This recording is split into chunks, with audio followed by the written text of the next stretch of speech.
I never thought I'd be sitting in a BMW dealership watching my brother test drive his 4th luxury car while I calculated how many more months I could nurse my failing Honda Civic before it died completely. But there I was, pretending to smile while Preston revved engines and our parents cooed over his excellent taste. My name is Sarah, and I've spent 28 years being the family's backup plan. The responsible one, the reliable one, the one who gets called when Preston needs a ride at 3 a.m. because he's too drunk to drive his own expensive car home. "Sarah, honey, come look at this interior." My mother waved me over, her diamond tennis bracelet catching the showroom lights. "Wouldn't this be perfect for Preston's wedding arrival?" I nodded, the same way I'd nodded through every major family decision that somehow always centered around my older brother. The same way I'd nodded when he got a full ride to college while I took out loans. The same way I'd nodded when he borrowed my first car and totaled it with no consequences. "It's nice," I said, running my hand along the leather seat. "But isn't it a bit much? The wedding's already costing—" "Nothing's too much for your brother's special day," Dad cut in, his voice carrying that familiar edge of warning. "Preston works hard. He deserves this." Preston emerged from the test drive, his future wife, Lucia, clinging to his arm like designer ivy. "It handles like a dream," he announced. "But the payments—" "We'll figure something out," Mom said quickly. "As a family." Those words should have warned me. 3 days later, they called a family meeting at their house. I arrived straight from work, still in my marketing agency blazer, while Preston lounged in designer sweats. Lucia perched on the arm of his chair, scrolling through her phone. "Sarah," Dad began, using his boardroom voice, "we need to discuss your contribution to the wedding." I blinked. "I already offered to help with the decorations and—" "We mean financially," Mom interrupted, reaching for my hand. I pulled back before she could touch me. "Sweetie, we know you've been struggling with your career choices, but family helps family. We need you to sell your car," Dad said flatly. "The money will help cover Preston's wedding transportation." The room went silent. Even Lucia looked up from her phone. "My car?" My voice came out smaller than I intended. "But I need it for work. I can't—" "It's just a used Civic," Preston said, shrugging. "You can take the bus. Lots of people do." "That beater might cover napkins," Lucia added with a smirk. "If we're lucky." I stared at them, these people who shared my blood but never my worth. My car wasn't much, but it was mine, paid for with my money, maintained with my savings, the only thing I owned outright. "You're not serious," I said. "Very serious," Dad replied. "Preston needs our support right now. You understand that, don't you?" I looked at my mother, searching for any sign of protection. She avoided my eyes, suddenly fascinated by her manicure. "When?" I asked. "The dealer can take it tomorrow," Preston said, already pulling out his phone. "I'll have my guy handle the paperwork." My throat burned with words I couldn't say, with screams I'd been swallowing since childhood, with the rage of 1,000 small injustices leading to this moment. The next morning I signed over my car. Preston didn't even come to drive me home. Mom called an Uber telling me to keep the receipt for reimbursement. I never saw that money. That night I sat in my apartment, surrounded by bus schedules and rideshare calculations. My phone buzzed with a text from Preston. "Thanks, sis. Knew you'd come through." I stared at those words until they blurred, until they transformed from letters into fuel, until they sparked something that had been waiting 28 years to ignite. They thought my silence meant surrender. They thought my compliance meant acceptance. They thought wrong. Opening my laptop, I created a new folder, named it Wedding Gift. Then I opened my banking app and started taking screenshots of every loan, every payment, every financial favour I'd ever done for Preston. This time, silence didn't mean surrender. This time, it meant war.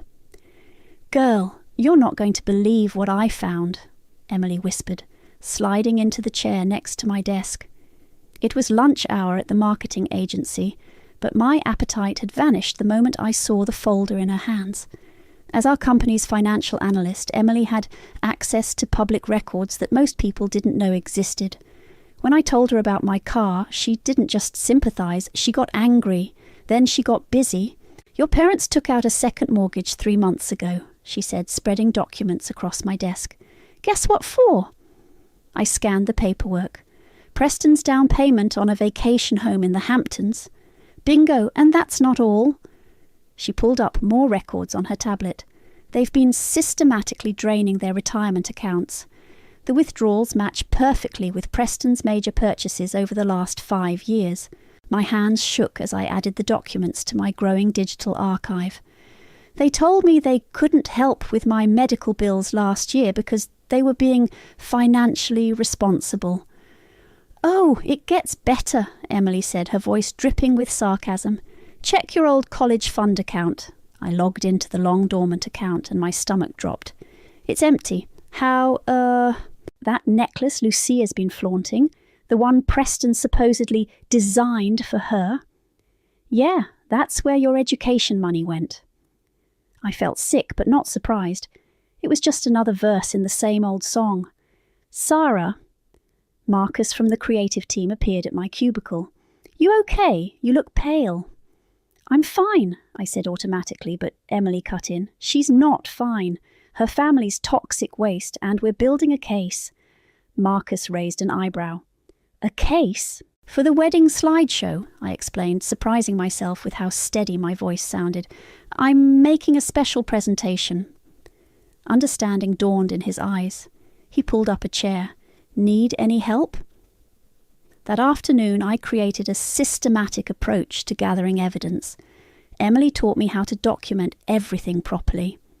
Marcus helped me organise it all into clear, devastating categories: financial abuse, emotional manipulation, property theft. "Your brother's Instagram is a goldmine," Marcus said, scrolling through Preston's feed.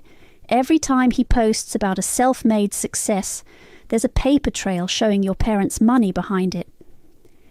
I was screenshotting text messages when a new one arrived from Lucia to her friend. My blood ran cold as I read it. "OMG, you won't believe what Preston's sister did. Gave up her car for our wedding transport. Like, she's literally the family's emotional handmaid. So pathetic." Emily read it over my shoulder and swore. "Add it to the folder." "Which one?" I asked, my voice eerily calm. "Retaliation." That evening I stayed late at the office, cross-referencing dates and amounts. Marcus brought me coffee without asking. "You know," he said carefully, "revenge won't fix what they did." "I'm not looking to fix anything," I replied, adding another screenshot to my collection.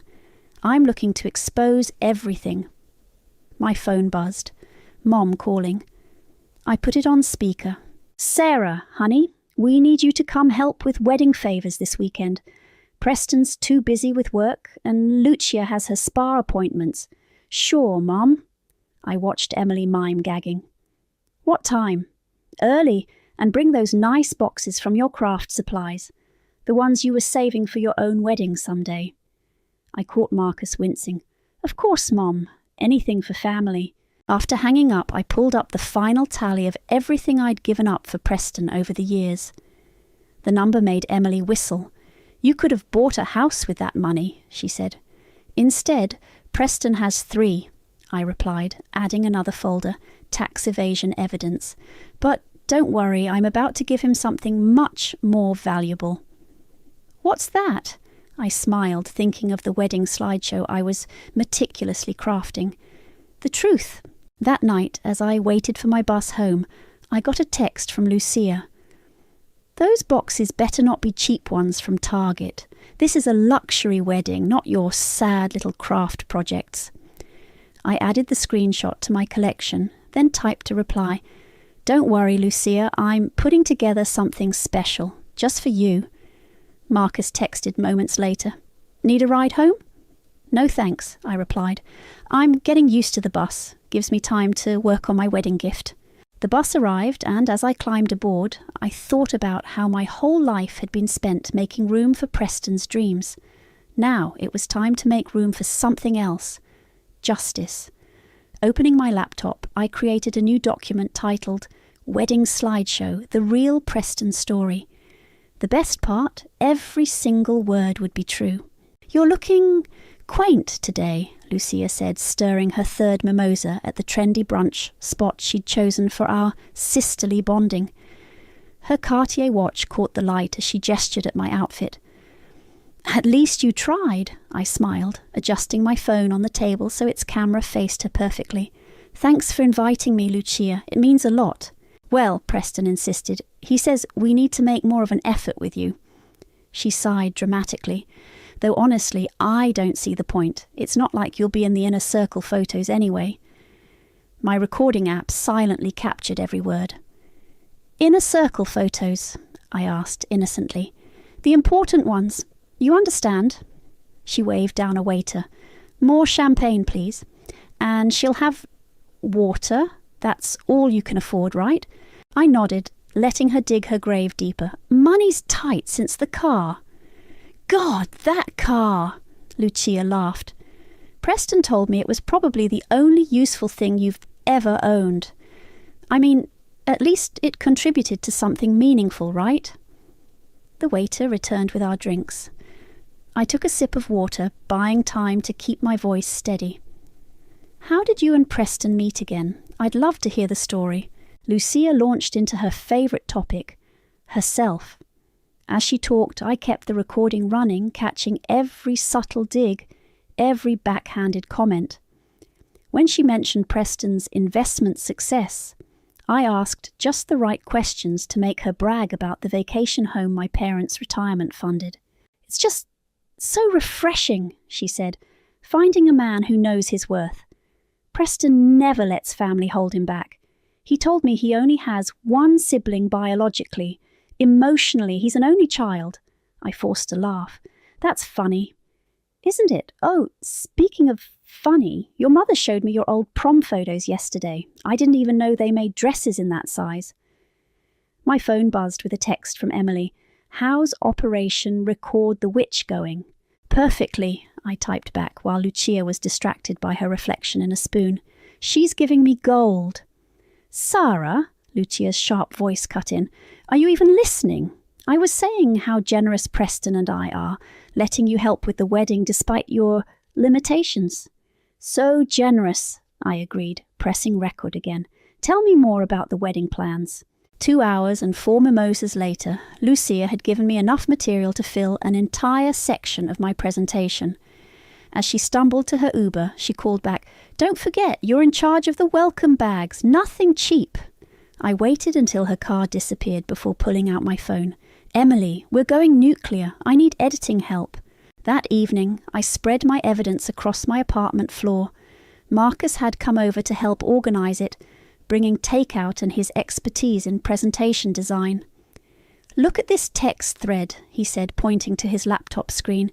"Your mum literally wrote, 'Don't tell Sarah about the college fund transfer. She wouldn't understand how important Preston's gift to Lucia is.' Add it to the parents' betrayal segment," I said, passing him another container of noodles. "Right after the medical bills they refused to help with." My phone rang, Preston calling. I put it on speaker. "Sarah, Mum says you had lunch with Lucia today. Wasn't she amazing?" "So refined." "Absolutely amazing," I replied, watching Marcus roll his eyes. "She really helped me understand my place in everything." "That's great. Listen, we need you to handle the welcome bags and guest favours. Lucia has very specific requirements. I'm texting you the list now." The list arrived. Imported chocolates, artisanal soaps, monogram towels. The total would cost more than my monthly rent. "No problem," I said. "Anything for family." After hanging up, Marcus looked at me seriously. "You okay?" "Never better." I opened my laptop to the wedding slideshow draft. "Want to see what I've done so far?" We spent the next hour fine-tuning transitions between bank statements and text screenshots. Each slide was perfectly timed, each revelation more damning than the last. "This is going to destroy them," Marcus said quietly. "They destroyed themselves," I replied. "I'm just showing the receipts." My phone buzzed again, a group text from Mom.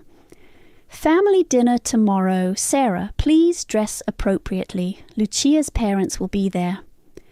"Wouldn't miss it," I texted back. Marcus helped me pack up the evidence, carefully storing everything in encrypted files. As he headed for the door, he paused. "You know there's no going back after this, right?" I thought about my empty bank account, my bus passes, my craft supplies commandeered for Preston's perfect day. I thought about years of being the family afterthought, the convenient sacrifice, the emotional handmaid. "Going back to what?" I asked. I never had anything to lose except my silence. After he left, I added one final touch to the slideshow, a childhood photo of Preston and me. In it, he's holding a trophy while I stand in the background, out of focus.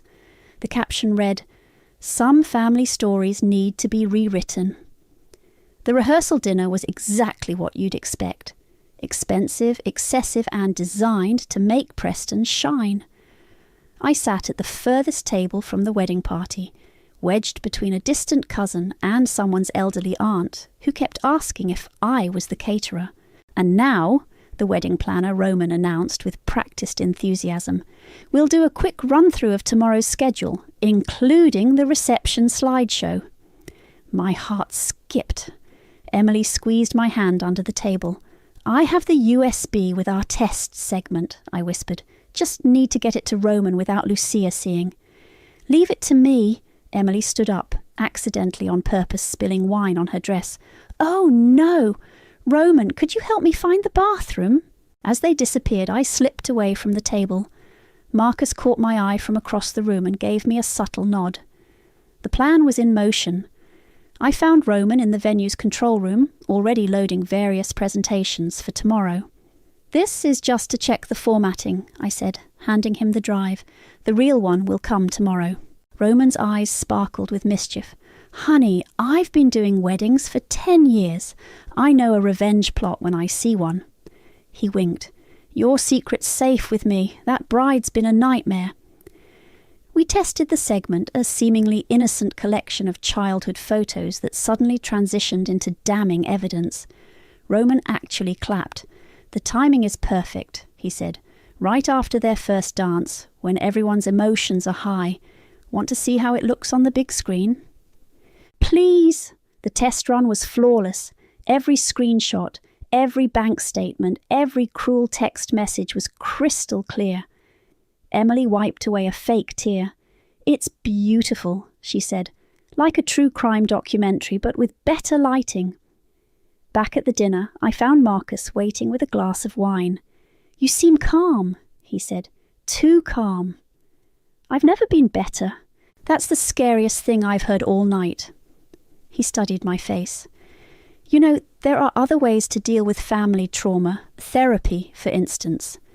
"I tried therapy," I replied. "Cost me $3,000. Guess who needed that money for their engagement party?" Before Marcus could respond, Lucia's voice cut through the room like a diamond on glass. "Sarah, what were you doing in the control room?" I turned to find her standing there, her white rehearsal dress practically glowing with privilege. "Just checking the slideshow setup with Roman. Want to make sure everything's perfect for your big day." Her eyes narrowed. "I thought Preston's groomsmen were handling the slideshow." "They are. I'm just helping with technical details." "How helpful." She glanced at the USB in my hand. "What's that?" "Backup music playlist," Emily cut in smoothly. "In case the DJ's system crashes. Sarah thinks of everything." Lucia wasn't convinced, but her mother called her away before she could press further. I let out a breath I hadn't realised I was holding. "That was close," Marcus murmured. "Too close," Emily agreed. "We need a backup plan." I pulled another USB from my purse. "Already have one. The AV tech owes me a favour. I helped his daughter get an internship at my agency. The rest of the dinner passed in a blur of toasts and traditions. Preston gave a speech about family values that made me want to scream. Mum cried about having the perfect son. Dad talked about legacy and pride. I sat quietly, playing my role one last time. Later, as guests were leaving, I overheard Lucia talking to her maid of honour. Something's up with Sarah. She's being too nice. Maybe she's finally accepted her place, her friend replied. Maybe, Lucia frowned. Or maybe she's planning something. Did you see her with that flash drive? What could she possibly do? The friend laughed. It's not like she has any power here. I smiled to myself, thinking of the perfectly curated evidence waiting to be unleashed tomorrow. Power doesn't always look like money or status. Sometimes it looks like truth, carefully documented and precisely timed. Emily drove me home, singing along to break-up songs on the radio. You ready for tomorrow? I've been ready for 28 years. At my apartment, I found a text from Marcus. Last chance to back out. I replied with a photo of my old car keys, the ones I'd had to surrender for Preston's wedding transport. Some things, I wrote, cost too much to let go unpaid. That night I slept better than I had in years, dreaming of justice served not with violence or drama, but with spreadsheets and screenshots. Tomorrow my silence would finally speak, and it would speak volumes. Hold still, I said, carefully zipping up Lucia's wedding dress. The bridal suite buzzed with activity, bridesmaids touching up makeup, photographers snapping candids, my mother hovering like an anxious butterfly. Can you believe it's finally happening? Lucia preened in the mirror.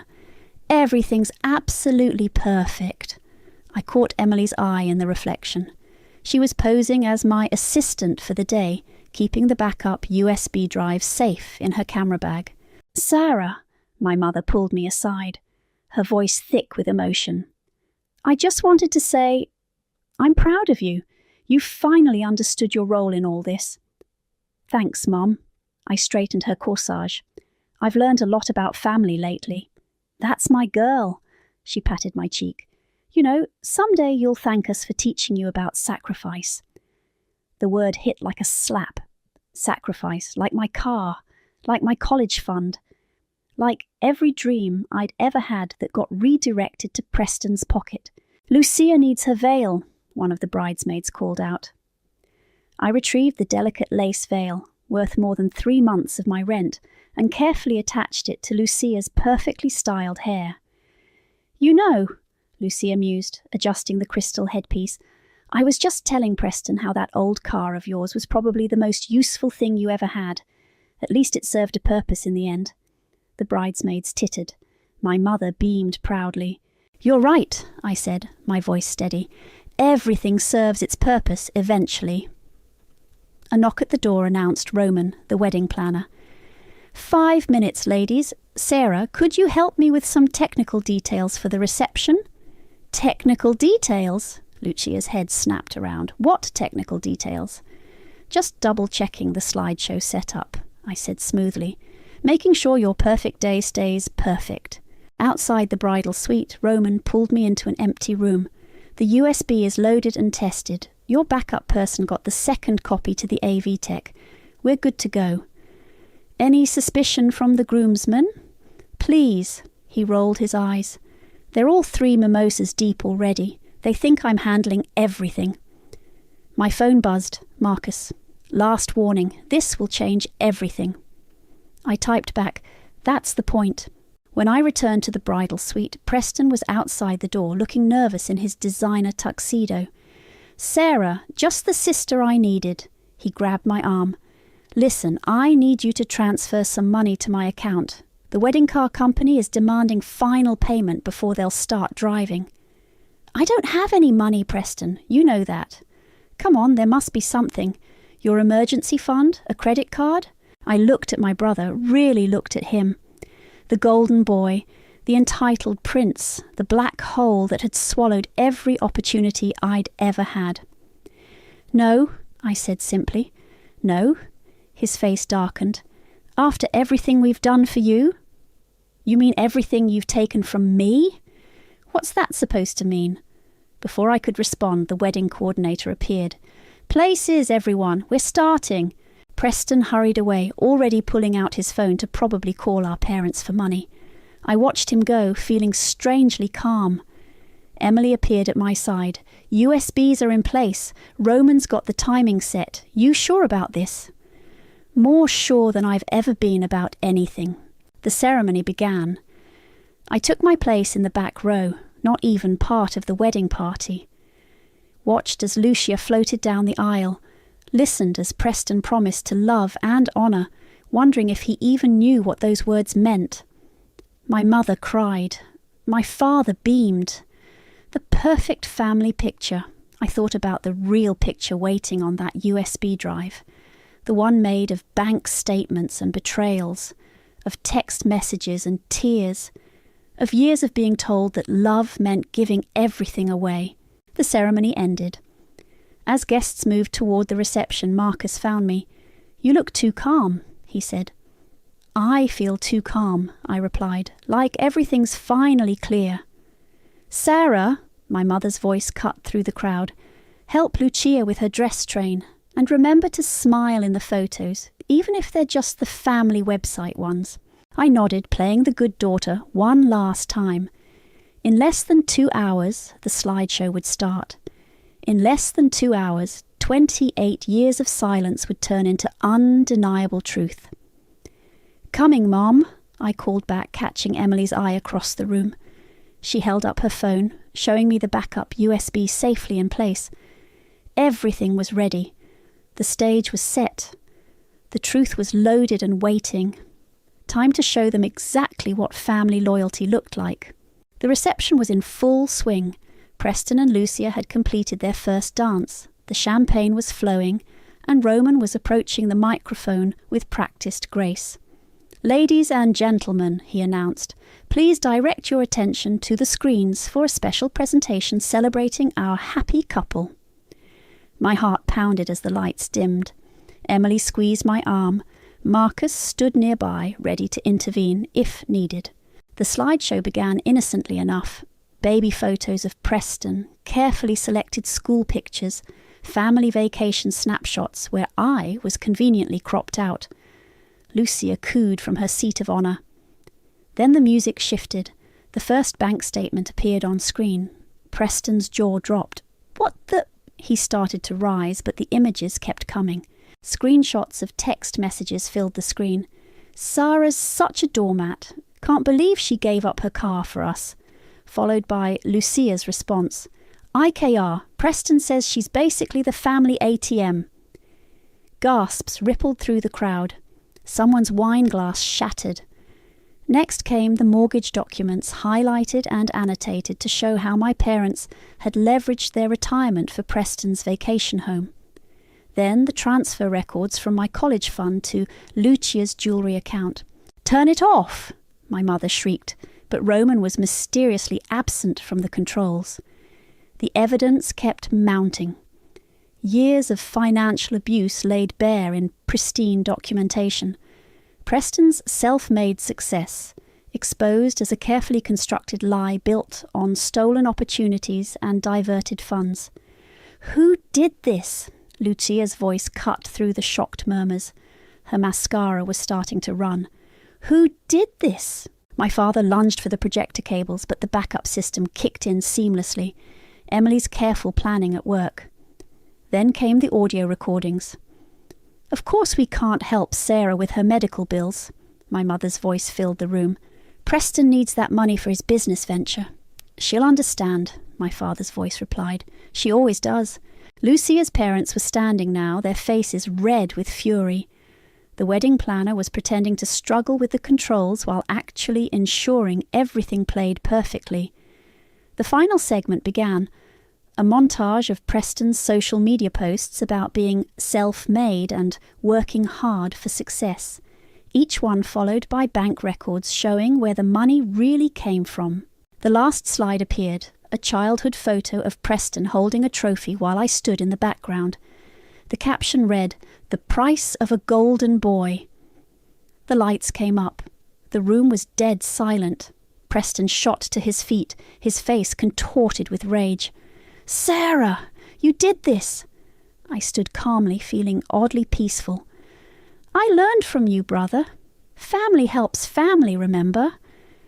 "You ungrateful little—" He started toward me, but Marcus stepped between us. "Don't," Marcus warned quietly. Lucia was screaming at Preston now, her perfect makeup streaking down her face. "You told me your parents were funding our life because they believed in you. You said you were successful." "Baby, I can explain."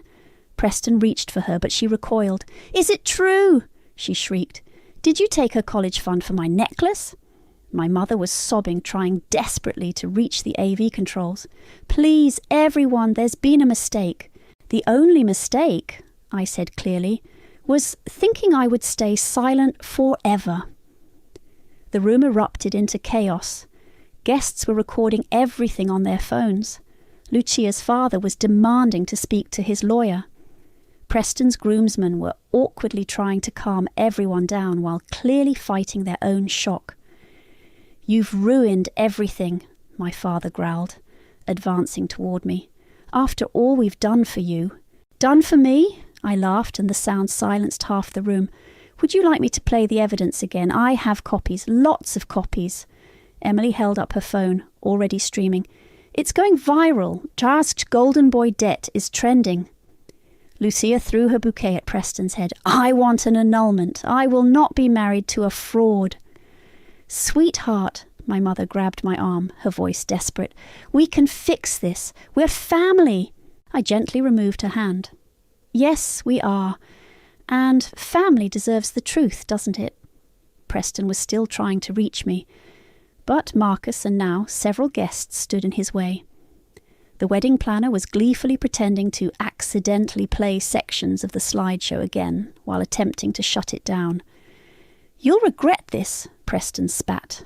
I smiled, thinking of my empty bank account, my lost car, my years of silence. "No," I said quietly.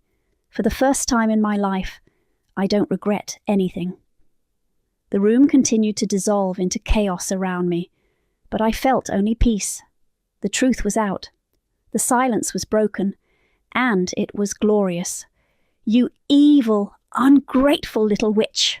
Lucia screamed, mascara streaking down her face as she tried to lunge at me.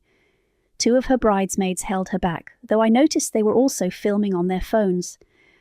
"Do you know how much this wedding cost?" "Actually, I do," I replied calmly.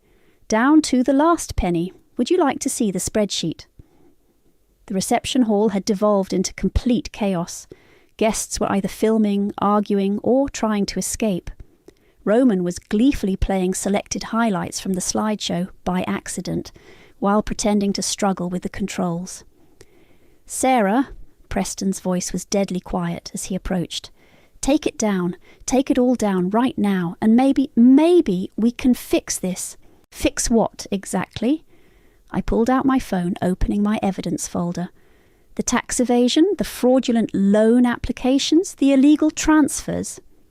His face went white. Behind him, Lucia's father was already on the phone with his lawyer. "You wouldn't," Preston whispered.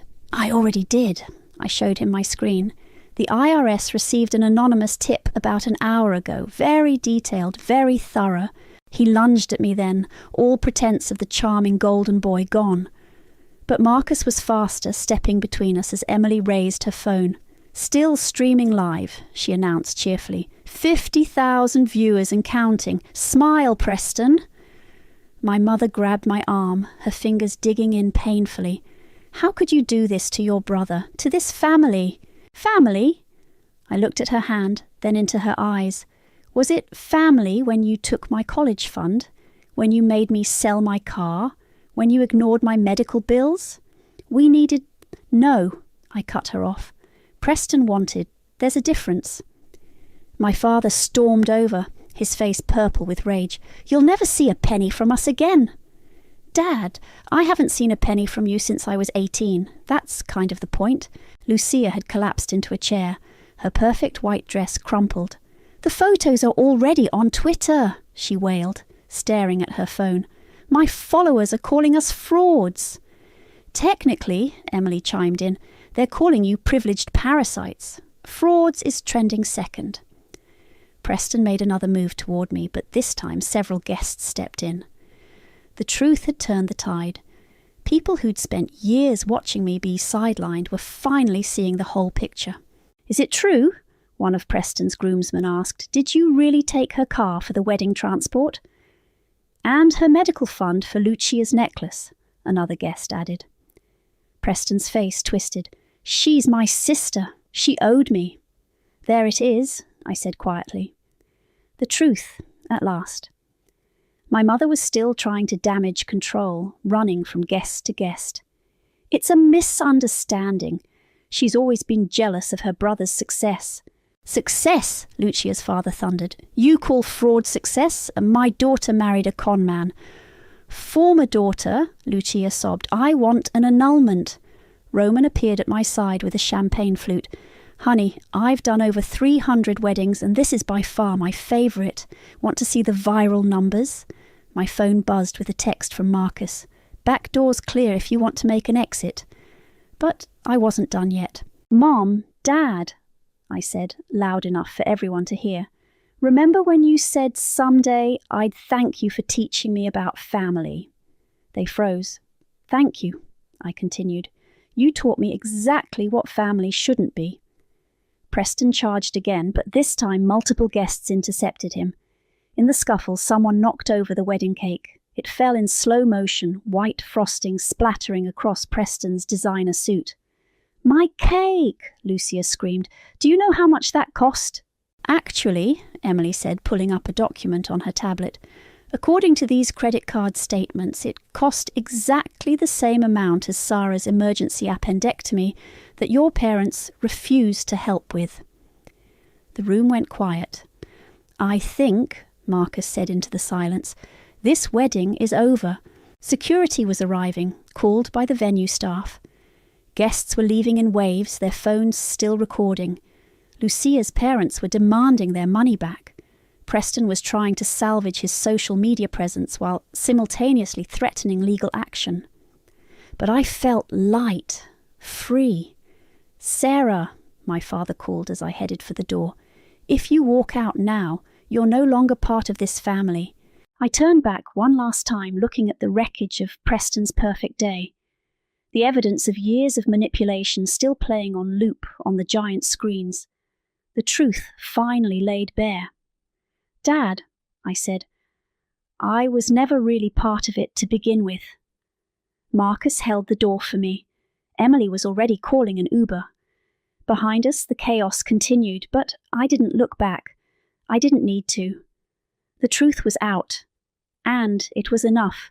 The sunset painted the scenic overlook in shades of orange and pink as I parked my newly purchased used car, a reliable Honda that Marcus had helped me find. Emily sat beside me, scrolling through the aftermath of what social media had dubbed Ch-Ch Wedding Gate. "The IRS investigation is officially public," she announced. "Preston's business empire is under scrutiny. Lucia's already changed her relationship status to complicated." My phone buzzed with another text from my mother. "Please call us. We can explain everything." I added it to the 100 others I hadn't answered. "Your story hit Reddit's front page," Emily continued. "People are sharing their own family financial abuse stories. You've started a movement." Marcus's car pulled up beside us. He got out holding 3 coffee cups and a newspaper. "You made the local news. Wedding slideshow exposes years of family financial fraud." "How poetic," I said, accepting the coffee. "Any word from Preston?" "His social media's gone dark, but rumour has it he's staying at your parents' house while Lucia's lawyers process the annulment." The wind picked up, carrying away the last warmth of the day. I pulled my jacket closer, thinking about the empty house I'd returned to after the wedding. How the silence had felt different, chosen rather than imposed. "Your parents tried to contact me at work," Emily said. "Wanted me to convince you to take down the evidence." "Too late for that," Marcus replied. "The IRS has copies, so does the bank's fraud department." My phone rang, a number I didn't recognise. When I answered, it was Roman. "Darling, you've ruined me," he said dramatically. "Every bride now wants to know if their wedding slideshow will expose family secrets. I'm booked solid through next year." I laughed and the sound was genuine. "Send me a commission." After hanging up, I noticed Marcus watching me carefully. "And any regrets?" "About exposing the truth? No." I took a sip of coffee. "About losing my family? They were never really mine to lose." Emily's phone chimed. "Oh, this is interesting. Your parents' country club membership has been revoked pending the financial investigation. Apparently, fraud isn't very prestigious." "Preston must be devastated," I said. "No more networking on the golf course." A text from my father arrived. "You've destroyed this family's reputation. I hope you're satisfied." Marcus read it over my shoulder. "Are you? Satisfied?" I thought about my old car now sold for Preston's wedding transport that was never even used. About my empty college fund, transformed into a necklace Lucia had thrown at Preston during their fight. About years of being told that family meant giving until you had nothing left. "I'm not satisfied," I said finally, "but I'm free. That's better." Emily pulled up another article. "The bank is reviewing all their loans. Your parents might lose the vacation house they bought for Preston." "Good," I said. "Maybe they can use the bus. I hear it builds character." Marcus touched my hand lightly. "You know, most people would have just walked away, started over somewhere new. I tried that. It didn't stop them from taking. Some things need to be faced head on." My phone buzzed again. Preston calling. I put it on speaker. "Happy now?" His voice cracked with fury. "Mum's crying constantly. Dad's reputation is ruined. Lucia's lawyers are circling, all because you couldn't handle not being the favourite." "No, Preston, all because you couldn't handle not taking everything." "I'm your brother. You're a thief who happens to share my DNA. There's a difference." After I hung up, Emily raised her coffee cup. "To karma. To documentation," Marcus added. "To the truth," I finished. The sun had almost disappeared now, taking with it the last traces of the life I'd lived in silence. Tomorrow would bring more fallout, more accusations, more attempts to make me feel guilty for exposing what they'd done. But for now, sitting between two people who had helped me find my voice, I felt something I'd never experienced in all my years of being the family sacrifice. Peace. Emily started the car. "Dinner. I know a place that serves excellent revenge cold." "Actually," I said, "I was thinking of starting a support group for others who've been financially abused by family. The response to my story shows how common it is." Marcus smiled. "Need help setting up the website?" "Always." As we drove away from the overlook, my phone lit up with one last text from my mother. "Family should protect each other's secrets." I typed back my final response. "Family shouldn't create secrets that need protecting." Then I turned off my phone, rolled down the window, and let the night air wash away the last echoes of obligation.